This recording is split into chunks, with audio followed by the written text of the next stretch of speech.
Hello everyone and welcome to the video. I am Ishan from Section 17 and this is my submission for the DIY Assignment 2. As a part of the project, I have built an automatic room lighting system on Tinkercad. So, before starting the simulation, let us first see the circuit elements.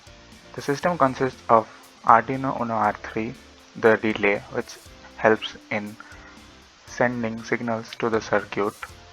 Next, we have the photoresistor, which is a kind of resistor which changes with the intensity of the light. This is useful in this lighting system because it will help us turn on the bulb only when the sunlight goes below the visible region of the human eye. Next, we have a 1 kilo ohm resistor, light bulb, power supply, and the PIR sensor. And this is the circuit diagram. Now moving on to the simulation. So you can see when the sunlight is very low and the PIR sensor detects the light bulb glows up. This will stay on for around 5 seconds and then close.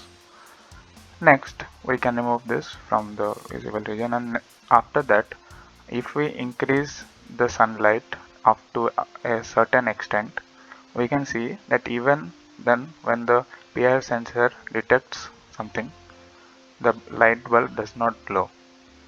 So move on to the code part.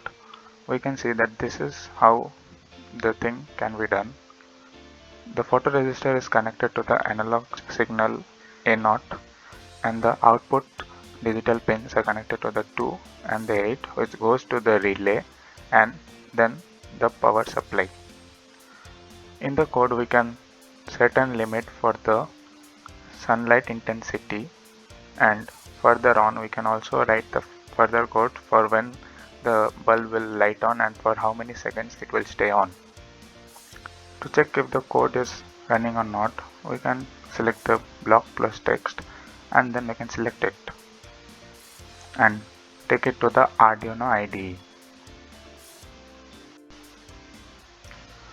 I have copied the code into this Arduino IDE. So let us go on and check whether it is compiling successfully. Yeah, so as you can see, the code is running successfully and the circuit will work. So that is for the video guys. Thank you for watching.